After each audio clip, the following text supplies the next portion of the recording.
రేపు సాయంత్రం 6:30 parliament incharge మంత్రులతో సీఎం రేవంత్ సమావేశం కానున్నారు. జూబ్లీహిల్స్లోని సీఎం పాత కార్యాలయంలో ఈ భేటీ జరగనుంది. మున్సిపల్ ఎన్నికలు ప్రచారంపై చర్చించనున్న సీఎం రేవంత్ నేతలకు దిశానిర్దేశం చేయనున్నారు.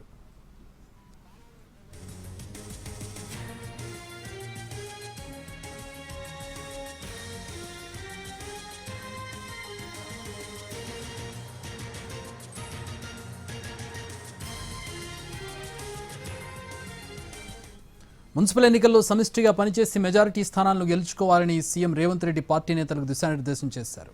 మున్సిపల్ ఎన్నికల నేపథ్యంలో Congress political affairs committee, election కమిటీల సమావేశం జరిగింది. పార్టీ నాయకులు, మున్సిపల్ ఎన్నికల ఇన్ఛార్జి మంత్రులు జూమ్లో సమావేశమయ్యారు. బీసీ రిజర్వేషన్లపై పార్టీ సీనియర్ నేత విహెచ్ ప్రస్తావించారు. బీసీలకు రాహుల్ గాంధీ ఇచ్చిన మాట ప్రకారం రిజర్వేషన్ ఇచ్చేలా కేంద్రంపై ఒత్తిడి పెంచాలన్నారు.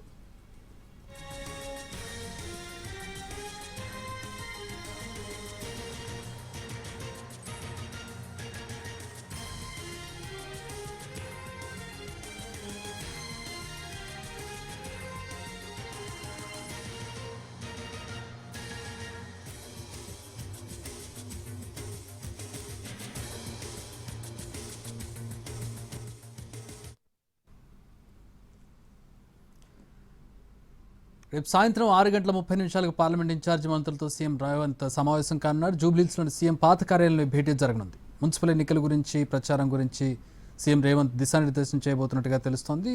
దీనికి సంబంధించి పూర్తి వివరాలు మా ప్రతినిధి చారి అందించడానికి లైన్లో అందుబాటులో ఉన్నారు. చారి, మున్సిపల్ ఎన్నికల మీద కాంగ్రెస్ పార్టీ ఫోకస్ చేసింది. గడిచిన 2 రోజులుగా సీఎం రేవంత్ రెడ్డి పార్టీకి సంబంధించినటువంటి నాయకులు, ముఖ్యమైనటువంటి మంత్రులందరితో కూడా సమీక్ష సమావేశాలను నిర్వహిస్తూ వస్తున్నారు. ఇవాళ ఉదయం కూడా పార్టీ చీఫ్ మహేష్ గౌడ్, అలాగే ఇన్ఛార్జి మీనాక్షి నటరాజన్ తో పాటుగా ఇన్ఛార్జి మంత్రులు, పార్టీ ముఖ్య నాయకులందరితో కూడా జూమ్ సమావేశం జరిగింది. పిఏసీ అలాగే ఎలక్షన్ కమిటీ, 2 కమిటీలో ఉన్నటువంటి ముఖ్యులందరితో కూడా సమావేశం నిర్వహించారు. మున్సిపాలిటీలకు సంబంధించినటువంటి ఎన్నికలు ఈ ప్రాసెస్ జరుగుతున్నటువంటి నేపథ్యంలో అభ్యర్థుల ఎంపికకు సంబంధించినటువంటి విషయంతో పాటుగా ఎన్నికల ప్రచారాన్ని కూడా ఈ నెల 4వ తేదీ నుంచి సీఎం రేవంత్ రెడ్డి జిల్లాల వారీగా పర్యటన చేస్తున్నారు కాబట్టి వీటన్నిటి మీద కూడా చర్చించారు. ప్రధానంగా పార్టీకి సంబంధించి అభ్యర్థులు ఎవరైతే గెలిచే అభ్యర్థులు ఉన్నారో వాళ్ళకే టికెట్లు ఇవ్వాలని నిర్ణయించారు.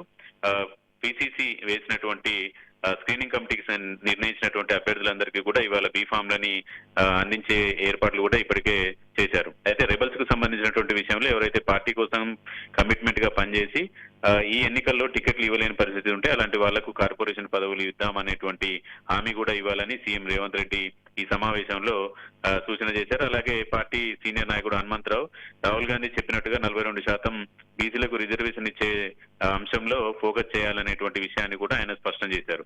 ఇక పార్టీకి సంబంధించినటువంటి మంత్రులు వీళ్ళందరితో కూడా మరోసారి సీఎం సమావేశం అవ్వాలని నిర్ణయించారు. రేపు సాయంత్రం 6:30 గతంలో పార్లమెంటు సభ్యుడిగా ఉన్నప్పుడు తన కార్యాలయంలో ఉన్నటువంటి రేవంత్ రెడ్డి 6:30 సమావేశాన్ని ఏర్పాటు చేశారు. ఈ సమావేశంలో పిసిసి చీఫ్, రాష్ట్ర వ్యవహారాల ఇన్ఛార్జి తో పాటుగా పార్లమెంట్ నియోజకవర్గాల వారీగా ఇన్ఛార్జీలు నియమించింది ప్రభుత్వం.